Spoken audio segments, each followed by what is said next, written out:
善这个。利未记读到第7章，好，大家有什么收获？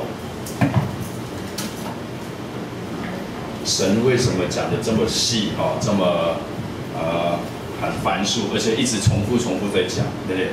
因为当神创造宇宙万物的时候，当他创造人的时候，他知不知道人会背叛他？知不知道？知道。对，神知道的。啊，就好像你给孩子，你的孩子还小学生，你给他一个大自由、很自由的时候，你知道他会犯错。但人是没有办法去预防他，但神知道。哦，所以所有的一切的神在创世以前，全部的计划都完成。神做事情跟我们人不一样，我们人是哪里有问题，你再去解决问题，有时候解决不了。但神不是，神是所有的问题都有解决答案。所以这个对我们来讲是非常安心的。世上没有一个问题是神解决不了的。好，所以利未记里面讲到，我们前面5章里面讲到，第一个是讲到燔祭，对不对？第二个讲到赎祭，第三个讲到平安祭。这3个祭有个特点，都是为了什么？甘心乐意、感恩的。哦，就是你可以做，可以不要做，但是出于甘心的。你的第3个、第4个祭的是什么祭啊？赎罪祭。第5个祭呢？赎愆祭。这2个祭是什么？一定要做。你不能说啊，我不甘心，我不要，不行。你有罪，你就一定要献祭。那赎罪祭跟赎愆祭有什么不一样呢？记得吗？一个是可以挽回，一个是可以挽回的。哪一个是可以挽回的？赎愆祭。你杀了人，能不能挽回啊？不能挽回，那个是赎罪祭。你偷了东西，可不可以挽回啊？可以挽回，对不对？所以赎罪祭跟赎愆祭不一样的，就是一个是可以挽回的。那挽回的东西不是我偷你100块，我就还你100块，不行，还要加利息，加多少？1/10%，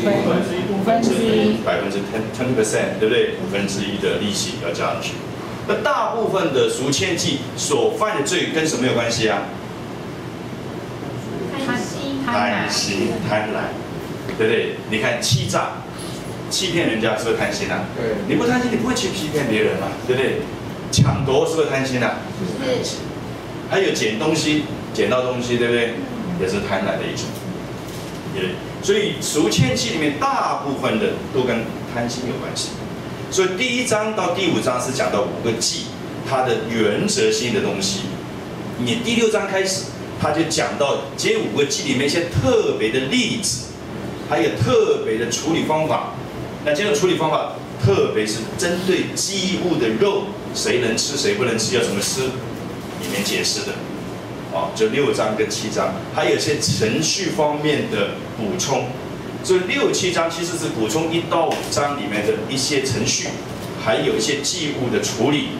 你大家有个概念以后，第8章开始，第8、第9、第10就会讲到祭司的责任跟他们的工作范围。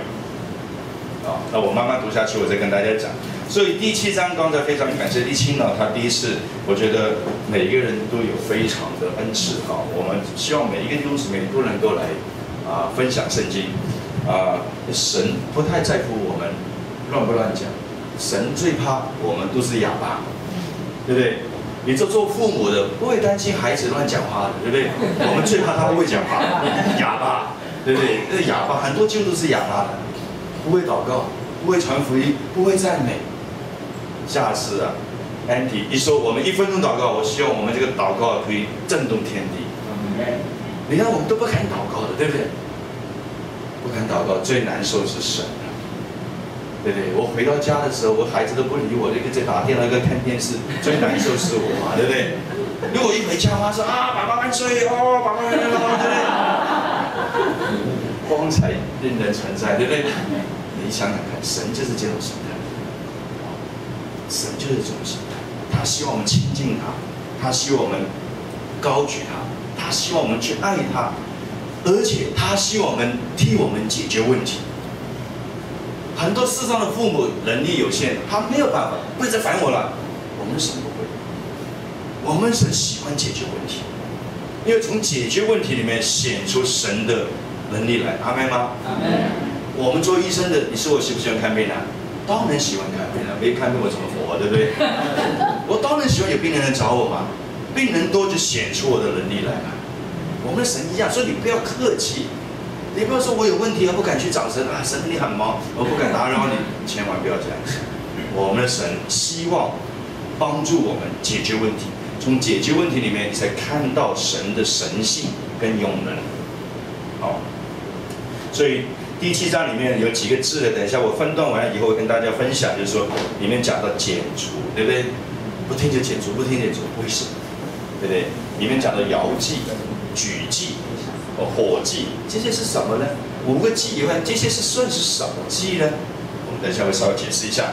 所以6、7章是补充1到5章里面的补充哦。所以7章里面，其实你看到7章的第1节到第6节，其实是补充第5章的14到19节。就是这个重复的补充里面的内容。那补充的内容主要是讲到祭司他得到祭物的那个部分。哦，所以前面第7章1到6节是讲到祭司得到祭物的那一部分的处理的方法还有程序。哦，你们回去看一下知道。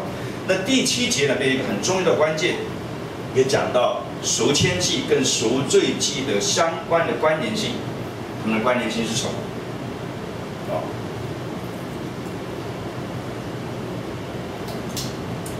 引到11节的时候，7章11节到21节，其实就是补充第3章，就是平安祭，里面的补充题目。因为它补充的范围在哪里呢？主要的重点就讲到，先平安祭的时候，这些祭物，神分哪一些，祭司分哪一些，有献祭的人他分到哪一些？你会发现5个祭里面只有平安祭。献祭的人可以吃，对不对？只有平安祭可以献母的，公母都可以。那这边都有它的理由在那边。慢慢给我杯水好。慢慢我会知道一个点，我们知道一点就是说，这些祭后面在民数记、生命记都会提到，都会提到这些祭。这几天呢很热，我这个领带是扣不起，我只会早上说你不要办那个账嘛，比如说账就是艺术权，年纪轻的都不知道账目是谁，年纪大一点知道账目这个领带就是这样子，有点想象。好，请我们继续讲下去哈。你的所有的祭物里面，只有平安祭人可以吃。所以平安祭，现在犹太人献祭，一直献祭，到了什么时候才停止呢？到第2个圣殿被毁的时候，就主后70年的时候，罗马的提多将军将以色列的圣殿铲平，所以现在留下来只有一个什么西墙，对不对？有着西面的圣殿，西墙的西面，这圣殿的西面的墙，现在留下来。这个圣经里面，主耶稣在福音书里面有提到，他说，有人就会说，你看我们圣殿盖得多漂亮，因为第1个圣殿是谁盖的？所罗门。第2个呢？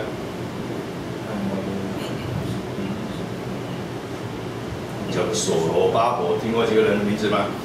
听过哈，所罗巴伯盖的。那第2个圣殿盖了很久，到主耶稣来的时候，那个是第2个圣殿。引了大希律，听过这个人名字吗？大希律是一个工学家哦，他是很残忍，但是他非常有这个设计啊，这个美术的一个灵感，所以将第2个圣殿再重复的扩大。你的美轮美奂。我们说主耶稣来的时候是第2个圣殿的时代，到主耶稣，他们看到主耶稣，他就问主耶稣说：“你看我们这个圣殿多有历史，对不对？神与我们同在的一个表征。在旷野的时候没有圣殿，是用什么？会幕，对不对？会幕。主耶稣说，这个殿如果你们拆毁了，我3天就将它建立起来。你们听过这个？有听过吗？对不对？法利赛人利未人、大祭司都觉得他讲什么妄言的话，就是讲大话。这个圣殿，我们祖先用了多久的时间成立成？你去了3天，就将它什么建立起来。最后主耶稣被钉十字架，2条罪，一条罪是他妄称他是神的儿子，其实时间里面不准许的。以色列说他妄称他是神的儿子，这条罪可以定他死刑。第2条罪就是说他可以拆毁圣殿，3天盖起来，就乱讲话。他们定他罪就是这2条，让他钉十字架。但主耶稣其实拆毁这个殿，他一个预表的意思。圣经里面一直讲到很多预表的事情，从旧约讲到新约的预表。所以主耶稣说，这个殿被拆毁3天起来，是告诉我们说，主耶稣的身体他是什么？是个殿，他3日什么复活来讲。所以我们的身体就是主耶稣的殿，对不对？所以为什么我们有很多东西我们要考虑能不能做？因为我们身体是神的殿，是神的殿。所以这边告诉我们，就是说第2个殿，当提多将军，当以色列人、犹太人背叛罗马帝国的时候，罗马帝国派他的国王的儿子提多是个太子，就带军队来铲平以色列。你的主耶稣讲了一句话说，这样这个殿将来没有一块石头是连在一起的。那为什么没有一块石头被连在一起？你去灭人家的国家，攻破人家城，为什么将石头每一块都不能叠在一起？为什么？因为圣殿第2次盖的时候非常的豪华，这个石头有石头之间，它们存有黄金，用金跟石头连接在一起，所以罗马人为了夺取那个石头与石头之间的黄金溶解的东西，他一定要将石头什么一块块拆下来，是拆成西墙，就是现在的哭墙。所以犹太人从摩西在会幕献祭，到所罗门建立第1个圣殿，到所罗巴伯建立第2个圣殿，到第2圣殿左右70年被毁掉以后，这一段被毁之前，所有的献祭都照利未记1到5章的献祭，很多年、几千年的历史，对不对？所以提多将军将以色列的圣殿毁掉以后，到1948年，犹太人复活，所以当犹太的士兵冲进圣殿、冲进耶路撒冷的时候，圣殿只有1埲墙。他们所有的陆军，今天你看电视、看那个纪录片能看到，他们所有的陆军去那边哭啊，所以后来就改成叫哭墙。因为什么？几千年没有见，现在回到自己的地方，从来没有想到2000多年，这个国家灭掉2000多年。既然神说可以复活，无花果树可以开放，可以开花，所以这边告诉我们说，当祭物，当所有的圣殿存在的时候，神要求以色列人献祭，因为平安祭是祭物的人、献祭人可以吃的，所以犹太人一直到平安祭就是最高献祭里面最高的高层。那平安祭是怎么献法呢？这边有稍微提到一点，你一定要将罪除掉，你才能献平安祭。那这个跟我们现在有什么关系呢？我们现在非常有关系。我们如果罪还没有得到赦免，我们献平安祭就没有任何的价值。所以等一下会讲到说，哪一些人碰到不洁净的，碰到污秽的，碰到一些死尸的，这些都不能吃，不能碰，而且要烧掉。这个就是我们罪要先治理处理掉，你献平安祭才有价值。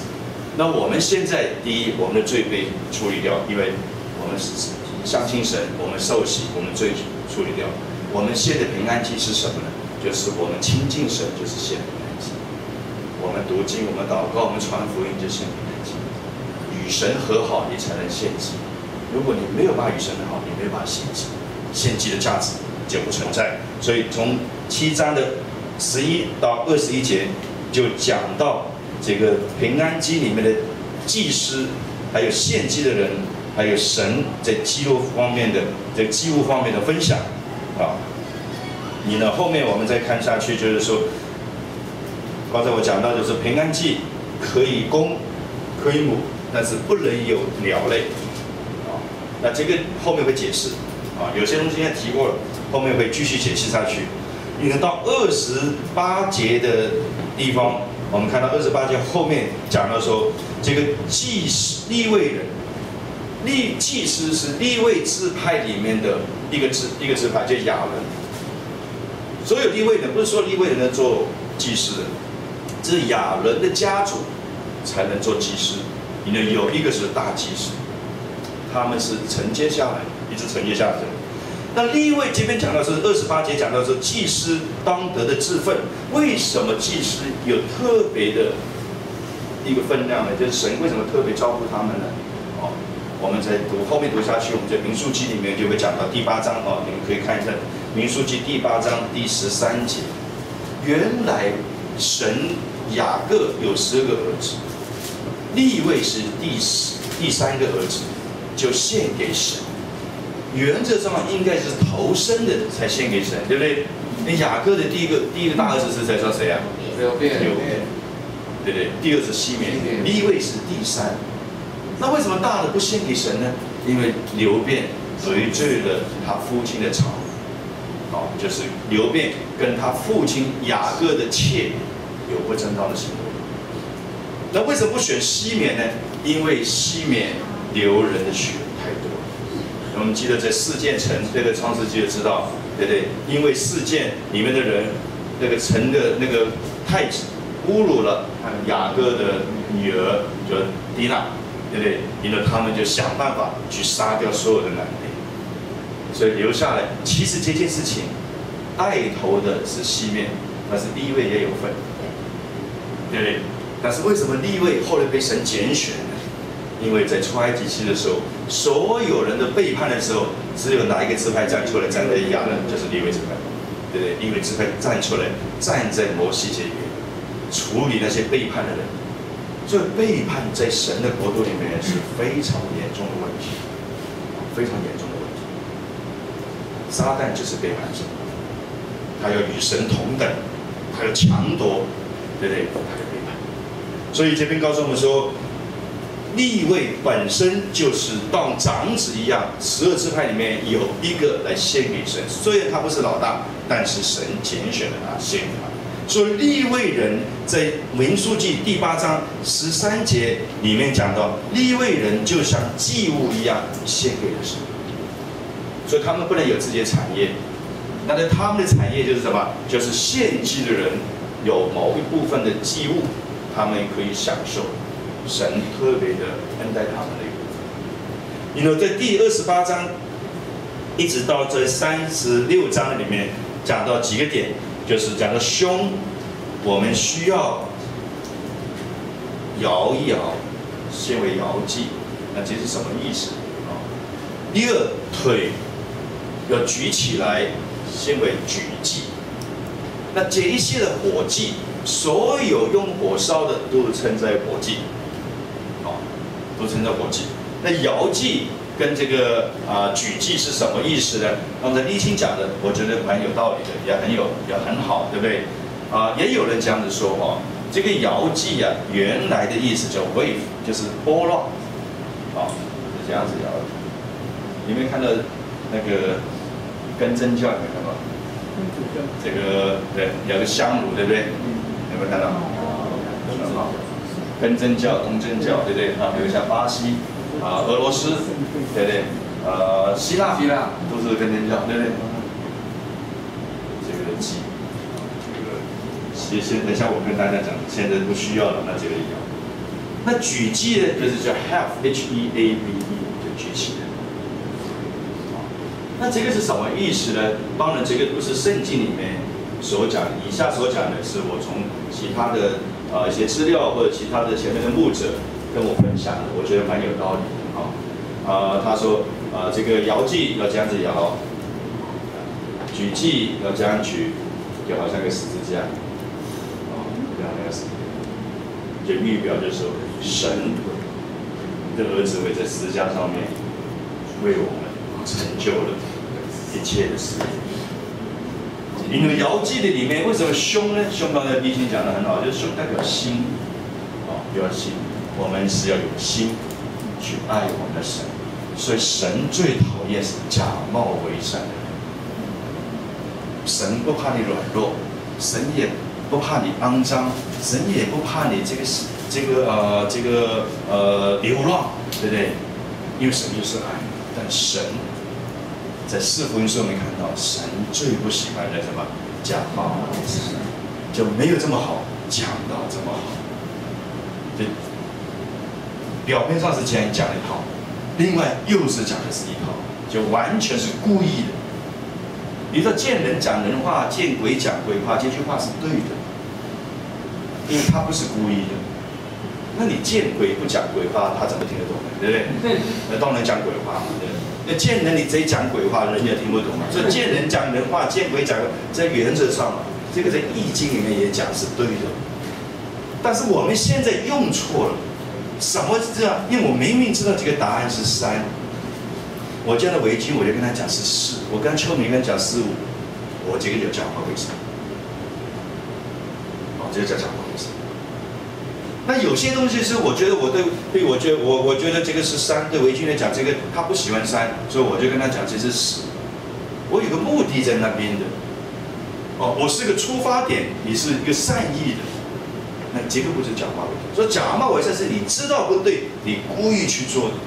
所以法利赛人是假冒为善，他说看到主耶稣在安息日医病，他就责怪主耶稣安息日不能医病。主耶稣问他说：“你家里如果有个羊，有个牛丢在井里面，你安息日你要不要拉它起来啊？”他一定拉嘛。那你为什么做事？你应该安息不能做事情啊。所以他们所做的事情，他明明知道做不到，但是他要求别人合作的，就是假冒为善。所以这边告诉我们说，心很重要，神很看重我们的心。第二个，这个讲到的腿，就是右腿是最有力的，右腿是最有力的。腿讲到我们的行动力。我在看四福音书的时候，我在想，主耶稣在责怪他一个1000两的仆人的时候，他用了4个字，就是又懒又恶。我是想，这个恶我知道，因为他跟神狡辩。神你很严厉的啊，这个没有种的地方你要收啊，没有去的地方你要删啊，就是你很严厉的。他不相信神，他不相信他主人，他是狡辩，所以就叫恶。那这懒是什么意思呢？懒就是没有行动，懒就是没有行动。我们基督徒如果信了主，我们没有行动，那个就叫懒。所以有个行动的基督徒才是符合神说忠心良善。所以这边讲到说，什么叫摇祭，什么叫举祭，都有它的意思在。那后面会一直会用出来，这几个字一直会出现，一直会出现。那你大概知道意思，那每一次用到这个事情之后呢，你就会了解那最后的2节就是37到38节，就讲到5个祭物，再重新再提醒。引导这5个祭物是什么时候颁布的？是在旷野的时候。神颁布给摩西，然后摩西颁布给以色列人，这2节圣经。所以到第7章结束以后，祭的条例原则上算是讲完了。但后面会做的时候，我有很多的例子出来。那我这边要跟弟兄姊妹去分享什么叫剪除，什么叫剪除？这边一直讲到说，你接触到不干净的，或者做了一些什么事情不讨神喜悦的，都要剪除。剪除有2个意思，第一是死亡，就杀掉了；第二就被赶出去，就是赶出去以色列的国度里面，这是非常痛苦的事情。我们现在无所谓，很多人移民到美国了、巴西了，做美国人的爸爸了，都很普通，对不对？在犹太人不是，你被赶出会堂是永远的羞辱。你们有没有看过套电影叫做《秘密证人》？你是不是叫《秘密证人》？就是讲到那个哈里福特的哈里福特，他是个警探，开始是个小孩子，这个小孩子就以色列人，戴个黑帽子，一个妈妈带着他在一个车站里面，对不对？他看到有人被杀，这很久的电影，对不对？看到有人被杀，然后后来他就去证人，杀了啥内部的贪污警察，杀警察，哦，这个是叫证人，就叫证人嘛，哦，就证人，哦，所以我怎么讲到这边来了？因为从犹太民中被解除。对，它里面有一个女主角，她是她先生死，所以她对哈里逊福特很有好感，对不对？她要嫁给他，她爸爸讲了一句话，他说：“如果你嫁给他，你离开了我们的会堂，你什么都没有。”到现在还是讲，以色列的会堂是很重要的。你被赶出去就放逐，跟死一样，就灵魂已经不接纳，就你已经不是神的选。所以这个严重性是很严重的，所以剪除是非常严重的。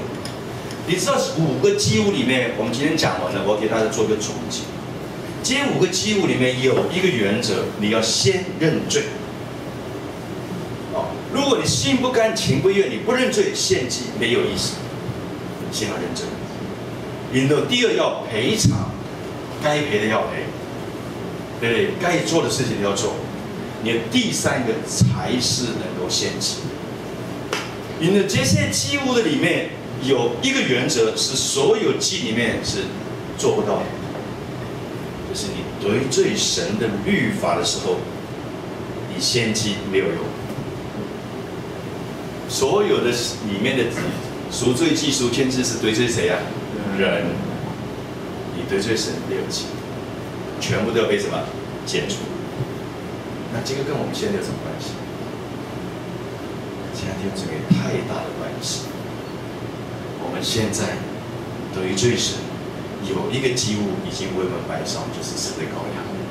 我们现在得罪神，会不会被剪除啊？不会。只要你愿意回到神的面前，神都赦免。这个以前5个祭是不能赦免的。我们读了这么多，他所有赦免都是人与人之间的冒犯得罪，才有限制。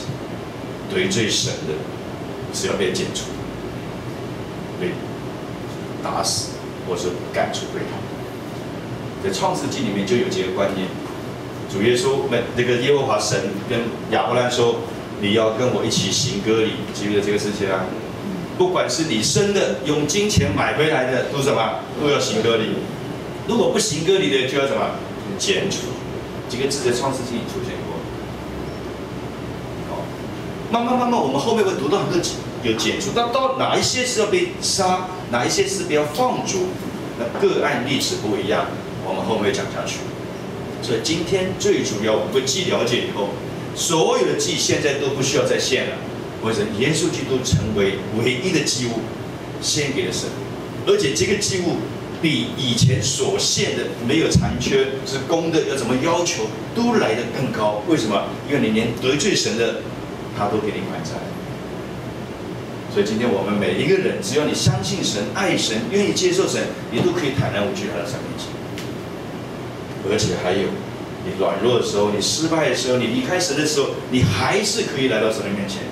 因为一个祭物一次献上，这对我们基督徒是非常大的一个恩典。有些宗教，如果你得罪了教主，你是很惨的，对不对？有一些的宗教，如果你破坏了教规，是很惨的。基督教没有任何的教规，爱就是最好的。所以每一个弟兄姊妹，不管你昨天做了什么事，你前1分钟想的是什么东西，你有没有盼望啊？有，你都可以来到神的面前，神重新什么接纳。所以很多姊妹、很多弟兄离开了神啊，觉得自己不配，这你完全没有读到这5个祭。如果你今天读完这5个祭，你对神的生命不一样。所以为什么利未记需要读？如果你不读利未记，你怎么显得出耶稣基督这个神的羔羊这个祭的伟大呢？对不对？你一定要读完以后，你才会知道，你才会看到，你才会明白。所以到第7章我们结束，第8章我们会开始讲到祭司他的责任。那今天还有点时间，因为我们告一段落了，所以我要问大家，对这7章里面有没有问题？或者你不了解的，我我开放点时间，大家一起来讨论。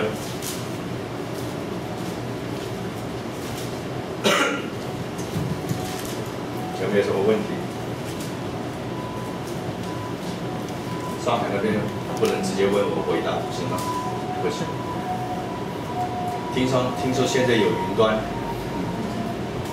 云端是我叫他做姐夫，他是 IBM 云端的超时，算是。他昨天才经济部请他来在演讲，我完全不懂。我那天晚上他跟我一起吃饭，我就问他一些什么叫做云端。其实云端就是以后我们使用所有的技巧，所有的电脑是非常便宜。他跟我讲，大概一个人只要出0.9元美金，就是20多块钱就可以一辈子用。那我这个第一个感觉，我就说，那大公司一定反对啊，对不对？那 IBM 啊、雅虎啊、真的 Apple 啊，他一定反对啊，他没有什么利润嘛，对不对？那现在我们的电脑为什么一直要换呢？因为很多东西什么要贵嘛，以后有了云端不用啊。这个电脑可以10年前的电脑一样可以，因为你的库存的资料是在云端的，不在你的电脑里面的，你不需要归啊。那我说电脑一定反对啊，我说你讲的没有错，大公司原则上都反对，但是这个是个趋势，趋势来的时候，大公司没办法避免，你大公司不做，谁做啊？小公司做，那你大公司造成什么都没有。所以大公司既然小公司会做，因为这个技巧不难，他说不难。所以你不做，有人做，那你大公司将来就垮掉了。所以大公司他就抢着来做，但是他是消极的在做。哎呀，我最后真的听懂他讲什么，就跟福音有关系。我听所有事情都跟福音有关系，对不对？因为神是无所不在。你知道为什么？大公司今天我是大公司，我要垄断这个所有东西。如果我不做，你们自己小公司在做，我怎么办？我就来做。但是我呢，由步的推行，你知道吗？消极的推行，越慢成功越好。那你小公司看到我在做，你也不敢做，因为我不做你才敢做。如果我在做，你敢做，你一定被我吃掉。坏不坏啊？坏。福音也是这样子。有的人呢，自己以为说，我知道我能传福音，你们都不能传福音，只有我能服侍，你们都不能服侍，这个坏。每个人都要服侍神。所以为什么我鼓励你们讲到敬拜、服侍是每一件的事情，不是1、2个人垄断的，不是长老、执事、牧师才服侍，不是的。每一个弟兄姊妹，你都是神的儿女，都要服侍。所以这个概念我一直没有改变，这就是意向之一。我成全弟兄各尽其职。所以你现在在小组里面，你还没有服侍的，你真的快的来找我们，要服侍。不管任何的服侍，没有一个人是没有本事，一定会有本事。所以以后看病，他跟我讲，我是医生，他跟我讲说，我姐夫跟我讲说，这个云端呢，以后有医疗端。什么叫医疗端？所有医疗的资讯，现在是放在我的电脑里面。万一我不回公司，我看不到。现在不需要，我拿奏曲的电脑，我按入我的密码，我就可以看到所有的东西。所以我在国外可以看到里面的东西，我不需要任何的事情。但我说这会不会乱？他说没有错，将来管理就很重要。他这次就来到就讲到这经济部跟经济部请他来讲的是云端的管理技巧。我们现在用的那个手机啊，我们还是用那个上网啊、简讯啊，还是要给钱嘛。有人不是一出国收了几个简讯就给了几千块钱嘛，对不对？你知道现在根本不需要。他跟我讲，他所有的简讯就是不到1块钱就可以吃到饱。那我说你为什么不教我们？他说因为我们是大公司，我们由步推行。台湾最反对云端的是谁？中华电讯。他以后就赚的比较少，对不对？其实现在简讯、email 收根本不用给钱，因为全部云端在上面做，对不对？那我们不了解的，我们在讲云端，你也不会做啊。就像以前我最早我在香港过来的时候，香港已经拿黑金刚了，你知道吗？那个行动电话，台湾还拿的是什么？一个包包，对不对？一个好大的包包背着的嘛，对不对？其实它已经有黑金刚了，那为什么？因为有一批人进的这个包包在里面嘛，那政府要配合，反正你一进贴金刚，那些包包就没用啦，对不对？先开放行动电话，用包包，用个1年，卖完了，好进黑金刚，快，很快。我们传福音也是一样，弟兄姊妹，不要禁止任何人传福音。门徒有一次讲的说，他说有人这样传福音，有人这样传福音，主啊，这对不对啊？我们12个才是你的门生啊，对不对？他们觉得我们才能传福音啊，其他人怎么可以乱传福音呢？主耶稣讲一句话，你们记得他讲什么吗？只要不跟我敌对的，就是我。所以任何人都要鼓励他传福音。小组我们要年底要达到标准，要达到1000人，我们8月底要到20个小组。现在我们目前正式成立是14个，那现在有2个小组在开始排，那就会到16个。那到20个其实不难，现在才7月，对不对？8月还有很久的时间，所以不难。那最重要，我们每一个人都要传福音，要传福音。好，这个跟我们这个今天都有关系。那还有没有其他的问题？同志们？所以，有新来的朋友是吧？好，等一下我们有点时间介绍一下。有没有对利未记1到7章有没有其他的问题？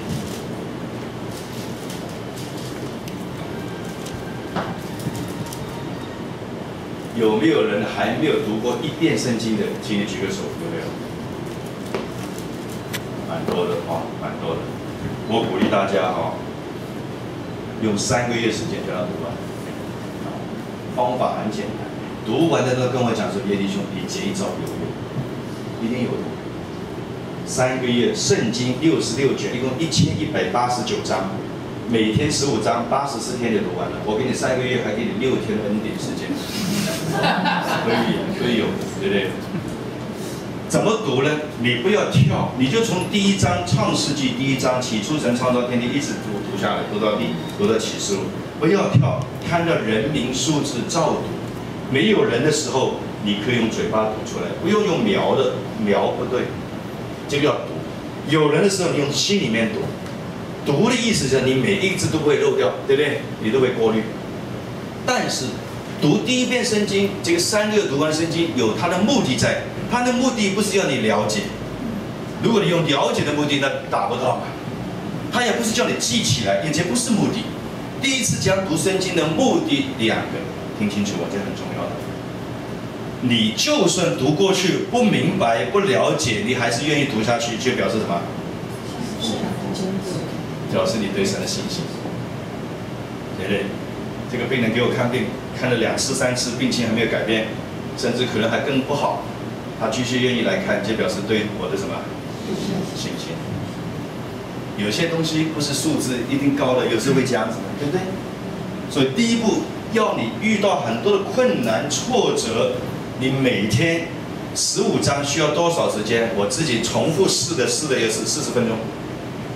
15章，当然有短有长，一般来讲40分钟。说你读1个小时一定可以，当然你不能说收音机在这边，电视在这边，手机在这边，读2章啊，明天吃饭了啊，明天，下次来，哎，老爷有没有空啊？下来喝杯啊？好，有下来了，就这样当然读不行了，对不对？这样不行。你那个1个小时一定什么？静心的在神的面前，时间你自己选。我认为最好是一次读完，不要分3次，15分钟，就一次15章，那就上完。那最好是早上起来的时候，跟晚上睡觉之前，就是好好读得到的。今天是7月几号？19。如果你现在开始，10月19号就读完了，要下定一个决心。我跟你讲，你照读，我不骗你。你的对圣经的概念会不一样，因为神的话就是我们的食物，食物第一步就不要去考虑它，先吃下去。桌上100张食物，你叫师傅过来，这个鸡哪里来的？是谁宰的？毛是谁扒的？鸡上面的葱，那个葱是谁种的？那你就不要吃了，对不对？摆上来就嘛，你就吃。神的话是我们的食物。说主耶稣当撒旦试探他的时候，第1句话用生命记神的话，旧约生命记讲，人活着不是单靠食物，乃是靠神口里所说的一切话。你看，这是宝剑，所以神的话非常的重要。神的话实物你不需要去分析。当你读第2次、第3次，我就跟你讲，子龙刚刚读完，他是读的时间比我长一点了，读了7个月是吧？读了7个月，这个我也很有恩典，对不对？7个月也是可以的。然后我就问他3个问题，问了3个问题以后，我就跟他讲，第2步要怎么读，这每个人不一样，第2步每个人不一样。所以你读完以后，你一定要过来跟我讲一下，我会问你3个问题，第3个问题不一样的问题。我问他的问题，可能问周曲问题不一样。这是智慧的话语。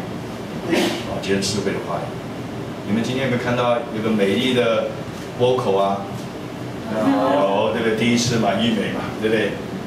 玉美，我根本不知道她会唱歌的，知道吗？我最近不是跟大家讲了，我们小组很多需要祷告，我就求主给我就是会弹吉他的，会唱歌的，对不对？我后来才知道说，哇，秋美原来就在今天，就在今夜。对不对？以前那个秋秋和尚呢，曾经找他去打鼓的，对不对？哇，这高手在这边，我们都不清楚不楚，对不对？因为神就跟我说啊，他会弹吉他，我不知道从哪里听的，他会打鼓。因为有一次我在教会聚完会以后呢，玉美坐在我旁边，神就说你不是要找个唱歌的吗？隔壁那个可以啊。我心里还想，隔壁左边还是右边呢？左边没人，只有右边有人。我就跟玉美讲，对不对？我说玉美，你来带出来。他还很惊讶。弟兄，你怎么知道？他不敢问我，他问我姊妹。